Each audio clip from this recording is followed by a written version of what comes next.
సాంకేతికతను వినియోగించి అడవులకు పునర్వైభవం తీసుకురావడానికి అటవీ శాఖ వినూత్న కార్యక్రమాన్ని చేపట్టింది.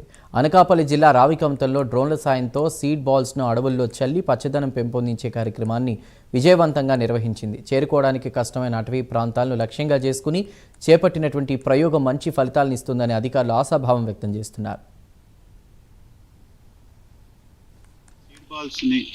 డ్రోన్ ద్వారా ఎగరవేయడనే ఈ కార్యక్రమాన్ని రోజు విశాఖపట్నం సిసిఎఫ్ గారు మరియు డిఎఫ్ఓ అనకాపల్లి వారి యొక్క ఆదేశాల మేరకు ఈ యొక్క డ్రోన్తో చుట్టూ ఉన్న మేడివాడ సెక్షన్ పరిధిలో గల అటవీ ప్రాంతం అనగా చీమలపాడు మరియు కొంతలంబి రిజర్వ్ ఫారెస్ట్ నందు ఈ డ్రోన్ కెమెరా ద్వారా సుమారు 1,00,000 విత్తనాలను వెదజల్లటం జరిగింది. అట్లాగే ఈ 1,00,000 విత్తనాల్లో భాగంగా కొన్ని డ్రోన్ ద్వారాను కొన్ని మానవుల ద్వారాను వెదజల్లి ఇంకా గ్రీనరీని ఎంతో పెంపొందించి ఈ యొక్క రాబోయే తరానికి ఇంకా పచ్చదనాన్ని ఎక్కువగా అందించే కార్యక్రమం